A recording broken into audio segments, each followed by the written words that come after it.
India alliance अहंकार से युक्त है। वो सहन ही नहीं कर सकते। वो ऐसा मानते हैं कि देश का प्रधानमंत्री वो ही बन सकता है जो बड़े परिवारों से आता है। वो सहन नहीं कर सकते एक गरीब मां का बेटा आज देश का प्रधानमंत्री बनकर देश को चला रहा है। ये अहंकार उनको भारतीय जनता पार्टी के खिलाफ खड़े। ये परिवारवादी राजकुमार सारे के सारे इकट्ठा होकर हमारा विरोध कर रहे। मोदी जी ने 40 से ज्यादा नीतियां बनाकर इस देश को नीतियों के आधार पर चलाने का काम किया। मैं पूरी सूची बोलना नहीं चाहता मित्रों। पॉलिसी पैरालिसिस हो गया ऐसी पूरी दुनिया मनमोहन सिंह सरकार को कहती थी। आज मोदी सरकार ने हर क्षेत्र की 40 से ज्यादा पॉलिसी बनाकर पॉलिसी के आधार पर शासन कैसा हो सकता है उसका उदाहरण पूरी दुनिया में रखने का काम नरेंद्र मोदी जी ने किया। और मित्रों,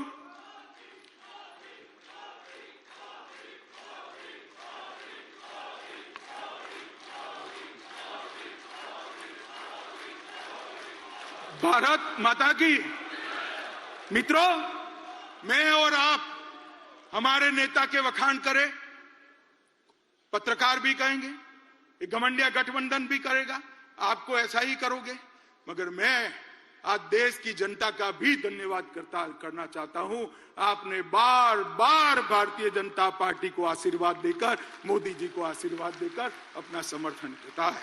आज देश के 70 राज्यों में 17 स्टेट्स में एनडीए की सरकार है। 58% हिस्से पर, जिसमें 57% आबादी है, वहां एनडीए का रूल है।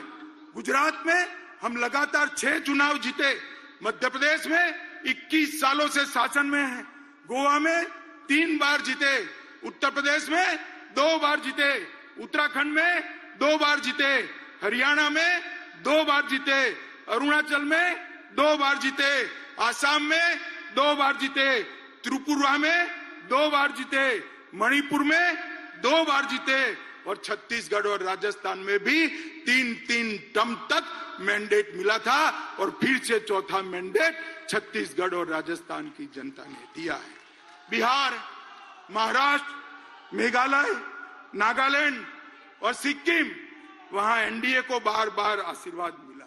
मित्रों, ये जनादेश जो है वो मैं मानता हूं मोदी जी का परिश्रम, मोदी जी की नीतियां, मोदी जी के परफॉर्मेंस पर 140 करोड़ की जनता का ठप्पा है जो इंडिया अलायंस को नहीं दिखाई। भाई और बहनों, मैं अंत में इतना कहना चाहता हूं। अभी अभी इंडिया अलायंस वाले के जो नेता है कांग्रेस पार्टी, एक भारत जोड़ो यात्रा निकली। तोड़ना तो निवेदन तो आपके भारत तोड़ने के हैं, भारत जोड़ो यात्रा लेकर निकले। मैं इनको कहना चाहता हूं, किसी भी पार्टी के कार्यक्रम और यात्राएं, राजनीतिक कार्यक्रम, वो पार्टी का परिचय करा दे। कांग्रेस पार्टी आजादी के बाद जितने भी आंदोलन किए, सत्ता में वापिस आने के लिए की। भारतीय जनता पार्टी का 1950 से इतिहास है। हमने जब भी आंदोलन किए, देश के लिए किए, सिद्धांतों के लिए किए, जनता के लिए। सबसे पहले जम्मू कश्मीर के लिए श्यामा प्रसाद मुखर्जी शहीद हुए, हमने 370 हटाने का आंदोलन किया। गोवा बचाओ का आंदोलन भारतीय जनता पार्टी ने किया। कच्छ का सत्याग्रह भारतीय जनता पार्टी ने किया। गौ हत्या पर प्रतिबंध लगाने का आंदोलन जनसंघ ने किया। आपातकाल के विरोध में हम लड़े। असम में घुसपैठियों के खिलाफ हमने पूरे देश को मोबिलाइज किया। राम जन्मभूमि का आंदोलन भी केवल और केवल भारतीय जनता पार्टी ने किया। भ्रष्टाचार के खिलाफ अडवाणी जी के नेतृत्व में हमने आवाज उठाई।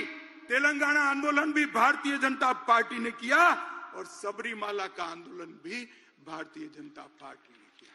हमारी पार्टी ने कभी भी सत्ता प्राप्त करने के लिए आंदोलन नहीं किए हैं, जनता के परेशानियों के लिए किए, सिद्धांतों के लिए किए और देश को सुरक्षित।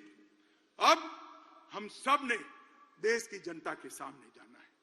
देश की जनता को स्पष्ट बताना पड़ेगा।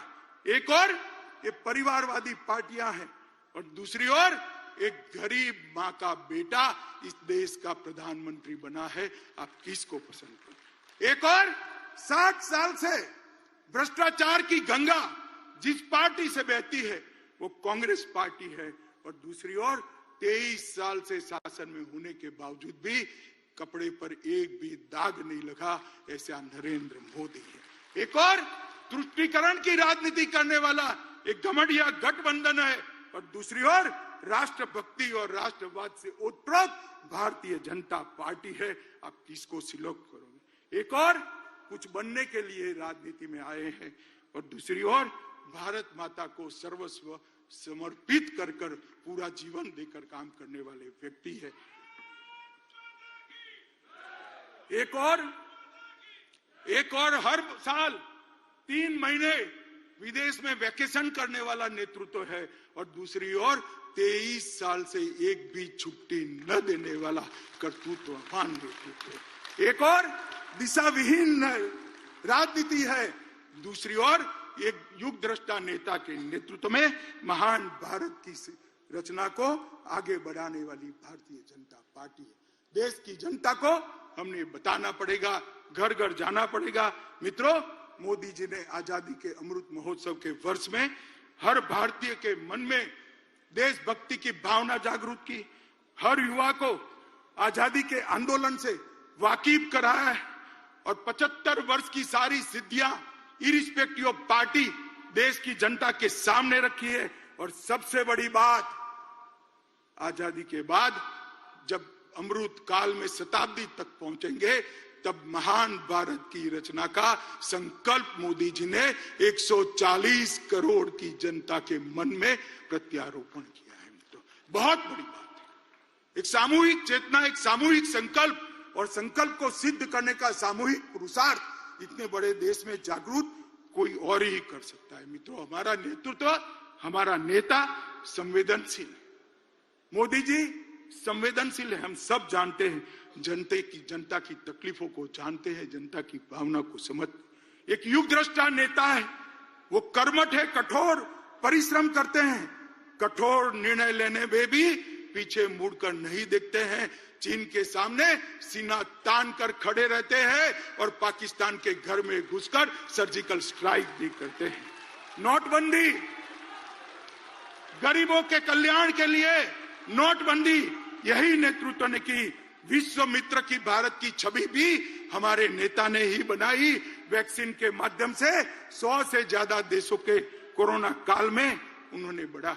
मातृशक्ति को भगवान की तरह भक्ति से पूजा करने वाला नेतृत्व बहुत सालों बाद देश को मिला है। विधानसभा और संसद में 33% रिजर्वेशन नारी शक्ति वंदन अधिनियम से नरेंद्र मोदी जी ने लिया। और जाति की कल्पना जो सदियों से इस देश में थी, इसको समाप्त कर गरीब, युवा, महिला और किसान, ये 4 वर्ग को समाहित कर साच अर्थ में संविधान की स्पिरिट को मोदी जी ने नीचे उतारा है, नीचे तक उतारा है। मैं मोदी जी को जानता हूं। मोदी जी दीपक की लौ की तरह है, जो खुद जलकर अंधेरों को काटने का काम करते हैं। जिस तरह से दीपक की लौ कभी नीचे नहीं जा सकती, उस तरह से मोदी जी का काम और विचार भी ऊर्ध्व गति वाले हैं, वो कभी नीचे की ओर नहीं आ सकते। और मुझे विश्वास है कि मोदी जी के ये ऊर्ध्व गति वाली सोच, ऊर्ध्व गति वाली कर्मठता और ऊर्ध्व गति वाले परिश्रम से ही ये देश 2047 में महान भारत बनेगा, विकसित भारत बनेगा, और पूरी दुनिया गौरव से देखती रहेगी भारत माता की जलहल होती हुई छवि को, और सम्मान करेगी। एक और मैंडेट देश की जनता के सामने बड़ी विनम्रता के साथ मांगे कि हमारा उद्देश्य केवल और केवल 140 करोड़ की जनता की सेवा करना है और देश को महान करना है, और वो केवल और केवल नरेंद्र मोदी जी कर सकते हैं और कोई नहीं सकता।